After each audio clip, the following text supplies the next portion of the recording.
स्वागत है आपका स्कूल राज थ्योरी में। आज हम आपके लिए लाए हैं कक्षा 6 की सामाजिक विज्ञान में इतिहास का पहला अध्याय, क्या, कब, कहाँ और कैसे। इससे पहले हमने भूगोल के अध्याय देखे थे। अगर आपने नहीं देखे हैं तो उनकी लिंक आपको डिस्क्रिप्शन मिल जाएगी या फिर प्लेलिस्ट में जाकर भी आप देख सकते हैं। हमेशा की तरह हम पहले अध्याय को पढ़ेंगे, फिर हम सारे प्रश्नोत्तर करेंगे। तो चलिए स्टार्ट करते हैं। रसीदा का क्या सवाल है। रसीदा बैठी अखबार पढ़ रही थी। अचानक उसकी निगाह एक सुर्खी पर पड़ी। 100 साल पहले। वह सोचने लगी कि यह कैसे जान सकते हैं कि इतने वर्षों पहले क्या हुआ था। तो चलिए देखते हैं कैसे पता लगाएं। यह जानने के लिए कि कल क्या हुआ था, तुम रेडियो सुन सकते हो, टेलीविज़न देख सकते हो या फिर अखबार पढ़ सकते हो। साथ ही यह जानने के लिए कि पिछले साल क्या हुआ था, तुम किसी ऐसे व्यक्ति से बात कर सकते हो जिससे उस समय की स्मृति हो। स्मृति का मतलब उसे ध्यान हो। लेकिन बहुत पहले क्या हुआ था, यह कैसे जान सकते हैं, आगे देखेंगे। अतीत के बारे में हम क्या जान सकते हैं। अतीत के बारे में हम बहुत कुछ जान सकते हैं, जैसे लोग क्या खाते थे, क्या कपड़े पहनते थे, किस तरह के घरों में रहते थे। हम आखेटकों, जो शिकारियों, पशुपालकों, कृषकों, शासकों, व्यापारियों, पुरोहितों, शिल्पकारों, कलाकारों, संगीतकारों या फिर वैज्ञानिकों के जीवन के बारे में जानकारियाँ हासिल कर सकते हैं। यही नहीं, हम यह भी पता लगा सकते हैं कि उस समय बच्चे कौन कौन से खेल खेलते थे, कौन कौन सी कहानियाँ सुनते थे, कौन से नाटक देखते थे और कौन कौन से गीत गाते थे। यानी कि हम हर चीज़ पता लगा सकते हैं अतीत के बारे में कि लोगों की जीवन शैली कैसी थी और वे अपनी दैनिक जीवन शैली में क्या क्या काम करते थे। लोग कहाँ रहते थे। मानचित्र 1 जो पृष्ठ नंबर 2 पे दिया गया है, नर्मदा को पता लगाओ। कई लाख वर्षों पहले से लोग इस नदी के तट पर रह रहे हैं। यहाँ रहने वाले आरंभिक लोगों में से कुछ कुशल संग्राहक थे जो आसपास के जंगलों में की विशाल संपदा से परिचित थे। अपने भोजन के लिए वे जड़ों, फलों तथा जंगल के अन्य उत्पादों की यहीं से संग्रह किया करते थे, मतलब इकट्ठा करा करते थे। वे जानवरों का आखेट यानी कि शिकार करते थे। अब तुम उत्तर पश्चिम के सुलेमान और किरथर पहाड़ियों का पता लगाओ। इसी क्षेत्र में कुछ ऐसे स्थान हैं जहाँ लगभग 8000 वर्ष पूर्व स्त्री पुरुषों ने सबसे पहले गेहूँ लगाया था और गेहूँ जैसी तथा जौ जैसी फसलों को उपजाना आरंभ किया था। उन्होंने भेड़, बकरी, गाय, बैल जैसे पशुओं को पालतू बनाना शुरू किया था। यह लोग गांवों में रहते थे। उत्तर पूर्व में गारो तथा मध्य भारत में विंध्य पहाड़ियों का पता लगाइए। यह कुछ अन्य ऐसे क्षेत्र थे जहाँ कृषि का विकास हुआ। जहाँ सबसे पहले चावल उपजाया गया वह स्थान विंध्य के उत्तर में स्थित है। मानचित्र 1 में हम देख सकते हैं जैसे कि ये किरथर और सुलेमान की पहाड़ियाँ हो गई, ये विंध्य की पहाड़ियाँ हो गई, ये गारो की पहाड़ियाँ हो गई। किरथर और सुलेमान की पहाड़ियों में सबसे पहले पालतू जीव पाले गए थे और यहाँ पे खेती आरंभ की थी। गेहूँ और, जैसे हमने ऊपर पढ़ा था, गेहूँ और जौ जैसी फसलों को आरंभ किया था उगाना। आगे देखते हैं। मानचित्र पर सिंधु तथा उसकी सहायक नदियों का पता लगाने का प्रयास करें। कौन कौन सी है सिंधु व उसकी सहायक नदियाँ? ये सारी सिंधु नदी और सहायक नदी हो गई झेलम, चिनाब, रावी और सतलज और व्यास। सहायक नदियाँ उन्हें कहते हैं जो एक बड़ी नदी में मिल जाती हैं और लगभग 4700 वर्ष पूर्व इन्हीं नदियों के किनारे कुछ आरंभिक नगर फले और फूले, मतलब कि आरंभिक नगर रहने के योग्य बने। गंगा व इसकी सहायक नदियों के किनारे तथा समुद्री तटवर्ती इलाकों में नगरों का विकास लगभग 2500 वर्ष पूर्व हुआ। गंगा तथा इसकी सहायक नदी सोन का पता लगाओ। अब देखते हैं गंगा व उसकी सहायक नदी सोन। ये रही गंगा और इसकी सहायक नदी कौन सी? सोन नदी। देखते हैं इसके बारे में क्या कह रहे हैं। गंगा के दक्षिण में इन नदियों के आसपास का क्षेत्र प्राचीन काल में मगध, वर्तमान बिहार के नाम से जाना जाता था। इसके शासक बहुत शक्तिशाली थे। उन्होंने एक विशाल राज्य की स्थापना की और देश के अन्य हिस्सों में भी ऐसे राज्यों की स्थापना की गई थी। लोगों ने सभी उपमहाद्वीप के एक बड़े हिस्से से दूसरे हिस्से तक यात्रा की। कभी कभी हिमालय जैसे ऊंचे पर्वतों, पहाड़ियों, रेगिस्तान, नदियों तथा समुद्र के कारण यात्रा जोखिम भरी होती थी। फिर भी यह यात्रा उनके लिए असंभव नहीं थी। अतः कभी लोग काम की तलाश में तो कभी प्राकृतिक आपदाओं के कारण एक स्थान से दूसरे स्थान जाया करते थे। कभी कभी सेनाएं दूसरे क्षेत्रों पर विजय हासिल करने के लिए जाती थी। इसके अतिरिक्त व्यापारी कभी काफिले में तो कभी जहाज़ों में अपने साथ मूल्यवान वस्तु लेकर एक स्थान से दूसरे स्थान जाते रहते थे। धार्मिक गुरु लोगों को शिक्षा और सलाह देते हुए एक गांव से दूसरे गांव तथा एक कस्बे से दूसरे कस्बे जाया करते थे। कुछ लोग नए और रोचक स्थानों को खोजने की चाह में उत्सुकतावश भी यात्रा करते थे और इन सभी यात्राओं से लोगों को एक दूसरे के विचारों का जानने का अवसर मिलता था। आज लोग यात्राएं क्यों करते हैं? हम देख सकते हैं आज लोग यात्राएं क्यों करते हैं। दूसरी जगह के बारे में जानने के लिए या फिर वहाँ की कोई धार्मिक स्थल पर जाने के लिए या फिर घूमने के लिए। एक बार फिर मानचित्र 1 को देखें। पहाड़ियों, पर्वतों और समुद्र इस उपमहाद्वीप की प्राकृतिक सीमाओं का निर्माण करते हैं। हालांकि लोगों के लिए इन सीमाओं को पार करना आसान नहीं था। जिन्होंने ऐसा चाहा वे ऐसा कर सके। वे पर्वतों की ऊंचाइयों को छू सके और गहरे समुद्र को पार कर सके। उपमहाद्वीप के बाहर से भी कुछ लोग यहाँ आए और यहीं बस गए। लोगों के इस आवागमन ने हमारी सांस्कृतिक परंपराओं को समृद्ध किया और कई सौ वर्षों से लोग पत्थर को तराशने, संगीत रचने तथा यह एक भोजन बनाने के नए तरीकों के बारे में एक दूसरे के विचारों को अपनाते रहे हैं। हम भी कहीं जाते हैं तो वहाँ की जो वेशभूषाएं होती हैं, वहाँ का खान पान होता है, उससे हम देख के सीखते हैं और उसे भी अपनाते हैं। इसी प्रकार पहले भी लोग ऐसे ही किया करते थे। देश के नाम। अपने देश के लिए हम प्राय इंडिया तथा भारत जैसे नामों का प्रयोग करते हैं। इंडिया शब्द इंडस से निकलता है, जिसे संस्कृत में सिंधु कहा जाता है। अपने एटलस में ईरान और यूनान का पता लगाओ। लगभग 2500 वर्ष पूर्व उत्तर पश्चिम की ओर से आने वाले ईरानी और यूनानी ने सिंधु को हिंदोस अथवा इंदोस और इस नदी के पूर्व में स्थित प्रदेश को इंडिया कहा। भारत नाम का प्रयोग उत्तर पश्चिम में रहने वाले लोगों को एक समूह के लिए किया जाता था और इस समूह का उल्लेख संस्कृत के आरंभिक कृति ऋग्वेद में मिलता है, जो कि लगभग 3500 वर्ष पुरानी है। बाद में इसका प्रयोग देश के लिए होने लगा। अतीत के बारे में कैसे जानें? अतीत की जानकारी हम कई तरह से प्राप्त कर सकते हैं। इनमें से एक तरीका है अतीत में लिखी गई पुस्तकों को ढूंढना और पढ़ना। यह पुस्तकें हाथ से लिखी होने के कारण पांडुलिपि कही जाती हैं। अंग्रेजी में पांडुलिपि के लिए प्रयुक्त होने वाला मैन्यूस्क्रिप्ट शब्द लैटिन शब्द मैनू, जिसका अर्थ होता है हाथ है, से निकला है।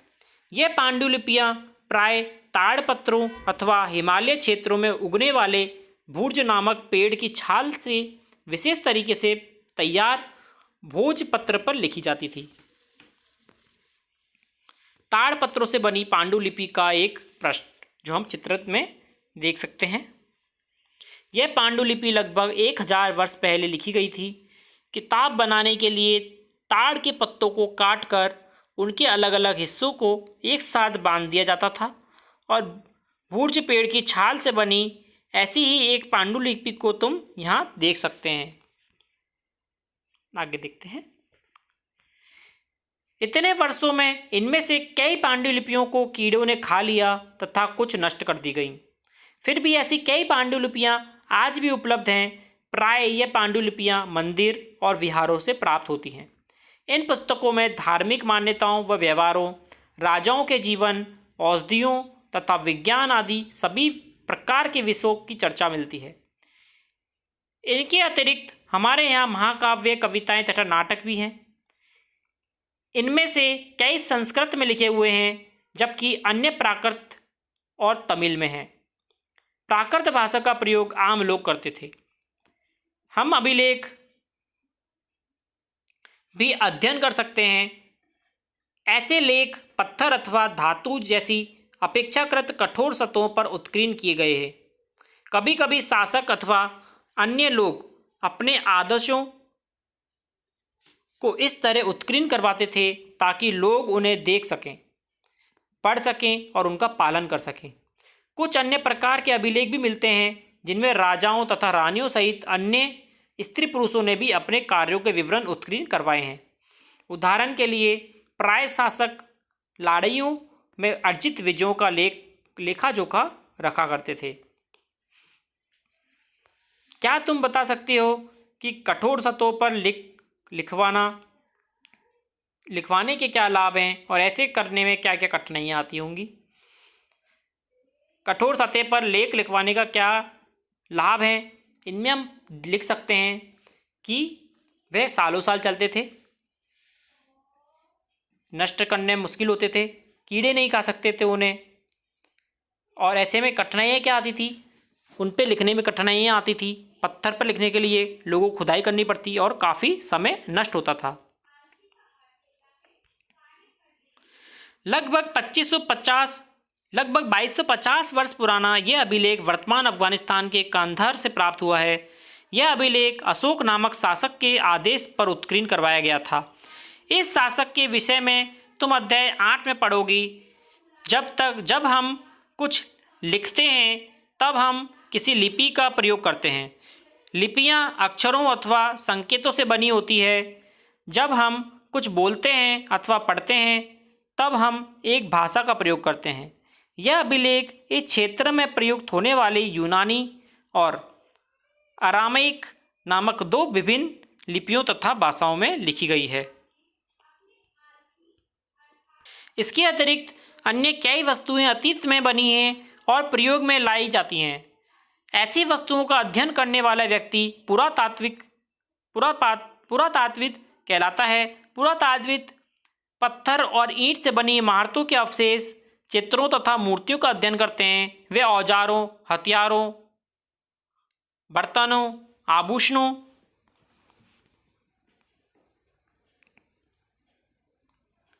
तथा सिक्कों की प्राप्ति के लिए छानबीन तथा खुदाई करते हैं। इनमें से कुछ वस्तुएं पत्थर, पकी ईंट, पक्की मिट्टी और कुछ धातु से बनी हो सकती हैं। ऐसे तत्व कठोर तथा जल्दी नष्ट नहीं होने वाले होते हैं, जैसे कि हम चित्र में देख सकते हैं। बाएं एक प्राचीन नगर से प्राप्त पात्र है। इस तरह के पात्रों का प्रयोग 4700 वर्ष पूर्व होता था। दाएं एक पुराना चांदी का सिक्का है। इस तरह के सिक्कों का प्रयोग लगभग 2500 वर्ष पूर्व होता था। हमारे द्वारा आज प्रयोग में आने वाले सिक्कों में से यह सिक्के कैसे भिन्न हैं? आज के सिक्के गोल होते हैं और चांदी के नहीं होते हैं। पहले चांदी के होते थे, जो अब काफ़ी एक मूल्यवान वस्तु है। पुरातात्विद जानवरों, चिड़ियों तथा मछलियों की हड्डियों को भी ढूंढते हैं। इससे उन्हें यह जानने में मदद मिलती है कि अतीत में लोग क्या खाते थे। वनस्पतियों के अवशेष बहुत ही मुश्किल से बच पाते हैं। यदि अन्न के दाने अथवा लकड़ी के टुकड़े जल जाते थे, वे जले हुए भी बचे रहते हैं। क्या पुरातात्विद को बहुधा कपड़ों के अवशेष मिलते होंगे? देखेंगे हम आगे। पांडुलिपियों, अभिलेखों तथा पुरातत्व से ज्ञात जानकारियों के लिए इतिहासकार प्राय स्रोत शब्द का प्रयोग करते हैं। इतिहासकार उन्हें कहते हैं कि अतीत का अध्ययन करते हैं। स्रोत के प्राप्त होते ही अतीत के बारे में पढ़ना बहुत ही रोचक हो जाता है, क्योंकि इन स्रोतों की सहायता से हम धीरे धीरे अतीत का पुनर्निर्माण करते हैं। अतः इतिहासकार तथा पुरातात्विद उन जासूसों की तरह हैं जो इन सभी स्रोतों का प्रयोग सुराग के रूप में कर अतीत को जानने का प्रयास करते हैं। अतीत एक या अनेक। क्या तुमने इस पुस्तक के शीर्षक हमारे अतीत पर ध्यान दिया है? यहाँ अतीत शब्द का प्रयोग बहुवचन के रूप में किया गया है। ऐसा इस तथ्य की ओर ध्यान दिलाने के लिए किया गया है, अलग अलग समूह के लोगों के लिए इस अतीत के अलग अलग मायने थे। उदाहरण के लिए पशुपालकों तथा कृषकों का जीवन राजाओं तथा रानियों के जीवन से तथा व्यापारियों के जीवन शिल्पकारों के जीवन से बहुत ही भिन्न था। जैसा कि हम आज देख सकते हैं कि उस समय भी देश के अलग अलग हिस्सों में अलग अलग व्यवहारों रीति रिवाजों का पालन करते थे। उदाहरण के लिए आज अंडमान द्वीप के अधिकांश लोग अपना भोजन मछलियाँ पकड़ कर शिकार करके तथा फल फूल के संग्रह द्वारा प्राप्त करते हैं। इसके विपरीत शहरों में रहने वाले लोग खाद्य पूर्ति के लिए अन्य व्यक्ति पर निर्भर करते हैं। इस तरह के भेद अतीत में भी विद्यमान थे। इसके लिए अतिरिक्त एक अन्य तरह का भेद भी है। उस समय शासक अपनी विजयों का लेखा जोखा रखते थे। यही कारण है कि उन शासकों को तथा उनके द्वारा लड़ी जाने वाली लड़ाइयों के बारे में काफ़ी कुछ जानने को मिलता है, जबकि शिकारी मछुआरे संग्राहक कृषक अथवा पशुपालकों जैसे आम आदमी प्राय अपने क्रायों का लेखा जोखा नहीं रखते थे। पुरातत्व की सहायता से हमें उनके जीवन को जानने में मदद मिलती है। हालांकि अभी भी इनके बारे में बहुत कुछ जानना शेष है। तिथियों का मतलब,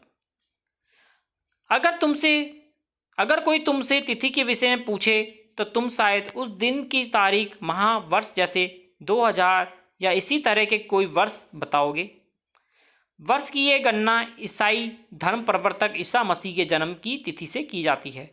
अतः 2 वर्ष कहने का तात्पर्य है ईसा मसीह के जन्म के 2 वर्ष के बाद।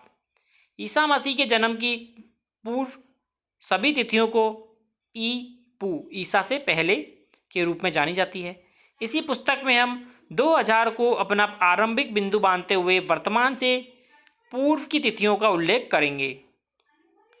इतिहास और तिथियां, अंग्रेजी में बीसी, हिंदी में ईपू, बिफोर क्राइस्ट, और ईसा मसीह से पूर्व का तात्पर्य है बिफोर क्राइस्ट, ईसा पूर्व होता है। कभी कभी तुम तिथियों से पहले एडी, हिंदी में ई लिखा पाओगे। यह एनो डोमिनी नामक 2 लैटिन शब्दों से बना है तथा इसका तात्पर्य है ईसा मसीह के जन्म वर्ष से। कभी कभी एडी की जगह सीई तथा बीसी की जगह बीसीई का प्रयोग भी होता है। सीई अक्षरों का प्रयोग कॉमन एरा तथा बीसीई का बिफोर कॉमन एरा के लिए होता है। हम इन शब्दों का प्रयोग इसलिए करते हैं क्योंकि विश्व के अधिकांश देशों में अब इस कैलेंडर का प्रयोग सामान्य हो गया है। भारत में तिथियों के रूप में इसका प्रयोग लगभग 200 वर्ष पूर्व आरंभ हुआ था।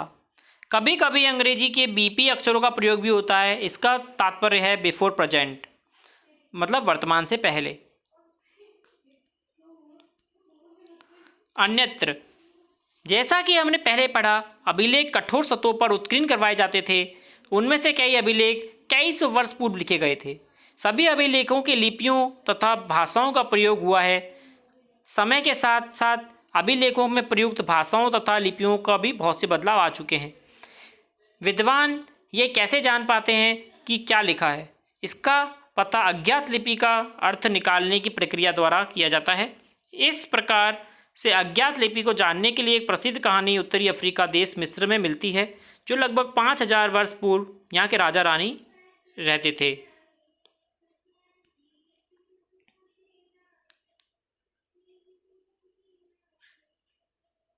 जैसा कि हम चित्र में देख सकते हैं, हर एक जो चित्र दिए हुए हैं उनकी एक अलग लिपि थी। जैसे ये शेर जैसा बना हुआ है, इसका मतलब एल था। ये चाकू जैसे का मतलब आई था। ये जो आप देख रहे हैं कौवे के जैसा, इसका मतलब ए था। मिस्र की उत्तरी तट पर रेसोटा नामक एक कस्बा है। यहाँ एक ऐसा उत्कीर्ण पत्थर मिला जिस पर एक ही लेख 3 विभिन्न भाषाओं में तथा लिपियों जैसे यूनानी मिस्री लिपि के 2 प्रकारों में हैं। कुछ विद्वान यूनानी भाषा पढ़ सकते थे। उन्होंने बताया कि राजा तथा रानियों के नाम के एक छोटे से फ्रेम में दिखाए गए हैं। इसे कारतूस कहा जाता है। इसके बाद विद्वानों ने यूनानी तथा मिस्री संकेतों को अगल बगल में रखते हुए मिस्री अक्षरों के समानार्थक ध्वनि की पहचान की। जैसा कि तुम देख सकते हो कि यहाँ एल अक्षर के लिए शेर तथा ए अक्षर के लिए चिड़िया का चित्र बनाया गया है। एक बार जब उन्होंने ये जान लिया तो विभिन्न अक्षरों के लिए प्रयुक्त हुए हैं तो वे आसानी से अन्य अभिलेखों को भी पढ़ सकते हैं।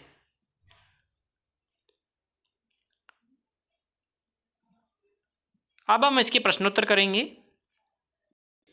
पहला प्रश्न है, निम्नलिखित को सुमेल करो। सुमेल का मतलब मिलाना है हमें। नर्मदा घाटी, नर्मदा घाटी का आंसर हो जाएगा आखिट संग्रह केंद्र। मगध पहला बड़ा राज्य। गारो पहाड़ियाँ, गारो पहाड़ियाँ का हो जाएगा आरंभिक कृषि। फिर है सिंधु तथा इसकी सहायक नदियाँ, इसका हो जाएगा प्रथम नगर। गंगा घाटी, गंगा घाटी का हो जाएगा लगभग 2500 वर्ष पूर्व के नगर। अगला देखते हैं, पांडुलिपियों तथा अभिलेखों में एक अंतर बताओ। पांडुलिपियाँ हाथ से तैयार ताड़पत्र अथवा हिमालय क्षेत्र में उगने वाले भूर्ज नामक पेड़ की छाल से तैयार भोजपत्र पर लिखी जाती थी। ऐसे लेख जो पत्थर अथवा धातु जैसी अपेक्षाकृत कठोर सतहों पर लिखे जाते थे उन्हें अभिलेख कहा जाता था। अगला देखते हैं, प्रश्न नंबर 3, रसीदा के प्रश्न फिर से पढ़ो और इसके क्या उत्तर हो सकते हैं। अतीत के बारे में जानने के लिए रेडियो टेलीविज़न सुन देख सकते हैं व इसमें अतीत के बारे में बताया जा सकता है। किसी ऐसे व्यक्ति से बात कर सकते हैं जिसे स्मृति हो। वह नाटक, रूपांतर तथा किताबों के जरिए बहुत साल पहले की जानकारी ले सकते हैं। चित्र, इमारतें, औजार, मूर्तियों और हथियार आदि से भी जानकारी प्राप्त कर सकते हैं। अगला प्रश्न है, पुरातत्वविदों द्वारा पाई जाने वाली सभी वस्तुओं की एक सूची बनाओ और इनमें से कौन सी वस्तु पत्थर की है वह बताओ। पुरातत्वविद द्वारा पाई जाने वाली वस्तुएं हैं इमारतों के अवशेष, चित्रकलाएं, मूर्तियां, औजार, हथियार, बर्तन, आभूषण, सिक्के व जानवर, चिड़िया, मछलियों की हड्डियां। पत्थर की बनी वस्तुएं कौन सी हो जाएंगी? इमारतों के अवशेष, चित्रकलाएं, मूर्तियां, औजार व हथियार। प्रश्न नंबर 5 है, साधारण स्त्री तथा पुरुष अपने कार्य का विवरण क्यों नहीं रखते थे? इसके बारे में तुम क्या सोचती हो? साधारण स्त्री पुरुष अपने कार्यों की सूची नहीं रखते थे क्योंकि वे ज़्यादा पढ़े लिखे नहीं होते थे। उनके द्वारा लिखी गई सूचियों को ज़्यादा प्रोत्साहन नहीं मिलता था। वह राजा उनकी सूचियों का ज़्यादा महत्व नहीं देते थे और उन्हें महत्वपूर्ण नहीं मानते थे। प्रश्न नंबर 6 है, कम से कम 2 ऐसी बात लिखो, उल्लेख करो जिनसे तुम्हारे अनुसार राजा और किसानों के जीवन में भिन्नता का पता चलता हो। राजा और किसानों के जीवन में भिन्नता। राजा के जीवन ऐश्वर्य और खुशहाली भरा होता था, वहीं किसानों का जीवन कठिनाई और कष्ट भरा होता था। सभी राजा अपने कार्यों का विवरण रखते थे, बल्कि किसानों के पास अपने कार्यों का विवरण न होता था और न ही रख पाते थे। प्रश्न नंबर 7 है, आओ करके देखें। प्रश्न नंबर 1 में शिल्पकार शब्द का पता लगाओ और आज प्रचलित कम से कम 5 विभिन्न शिल्पों की सूची बनाओ। क्या ये शिल्पकार स्त्री, पुरुष व स्त्री तथा पुरुष दोनों होते थे? प्रथम शिल्प लेते हैं हम हस्तशिल्प, वह स्त्री व पुरुष दोनों होते थे। भवन शिल्प पुरुष होते थे। मूर्ति शिल्प स्त्री पुरुष दोनों होते थे। धातु शिल्प पुरुष होते थे। चर्म शिल्प पुरुष होते थे। अगला प्रश्न है, अतीत में पुस्तकें किन किन विषयों पर लिखी गई थी? तुम इनमें से किन पुस्तकों को पढ़ना पसंद करोगी? अतीत में पुस्तकें निम्नलिखित विषयों पर लिखी जाती थी: आत्मकथा पर, हिंदू जादू तथा वेद पर, हिंदू संगीत तथा कला पर, सामाजिक जीवन पर व राजाओं के जीवन पर कविताएं व नाटक। इनमें से आप कौन सा पढ़ना पसंद करेंगी? आप अपने अनुसार लिख सकते हैं। आशा करता हूँ आपको समझ में आया होगा। इसी प्रकार पढ़ते रहिए और आगे बढ़ते रहिए। अगर आपने चैनल को सब्सक्राइब नहीं किया है तो चैनल को सब्सक्राइब जरूर पढ़ें ताकि हम इसी प्रकार पढ़ते रहें। धन्यवाद।